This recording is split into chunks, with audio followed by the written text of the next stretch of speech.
సీతమ్మ, మీరు లంకలో ఉన్నప్పుడు మీరు ఎటువంటి ఆహారం తీసుకోకుండా ఉన్నారు కదా?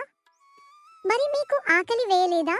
వానరమా, నన్ను రావణుడు లంకకు తీసుకెళ్ళాక నేను రామనామాన్ని మాత్రమే జపించాను. కాని నేను ఏమీ తినకపోవడం చూసి బ్రహ్మదేవుడు బాధపడ్డాడు. అవును కదా మాత, మీరు తినకపోతే మీ ప్రాణానికి ప్రమాదమే కదా?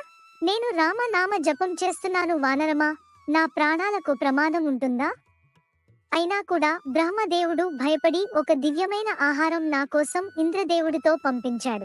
మరి ఇంద్రదేవుడు మీ వద్దకు వచ్చాడా మాత? వచ్చారు వానరమా, కానీ నేను ఆయన్ని గుర్తుపట్టలేదు. ఆయన మాయారూపంలో వచ్చిన రావణుడేమో అని భయపడ్డాను. కానీ నాకు ఒకసారి రామయ్య నాకు దేవతలను ఎలా గుర్తుపట్టాలో కొన్ని గుర్తులను చెప్పారు. అవి ఏమిటి తల్లి? మీరు ఎలా గుర్తుపట్టారు? ఇంద్రదేవుడు ఒక్కసారి కూడా కనురెప్పలు కొట్టలేదు. ఆయన పాదాలు నేలకు తాకలేదు. అలా నేను గుర్తుపట్టి ఆ ఆహారాన్ని తీసుకున్నాను. అది తీసుకున్నాక నేను లంకలో ఉన్న నీ రోజులు ఎటువంటి ఆహారం తీసుకోకుండా రామనామ జపాన్ని మాత్రమే జపిస్తూ ఉన్నాను. సబ్స్క్రైబ్ చేయొచ్చు కదా? Download ShareChat.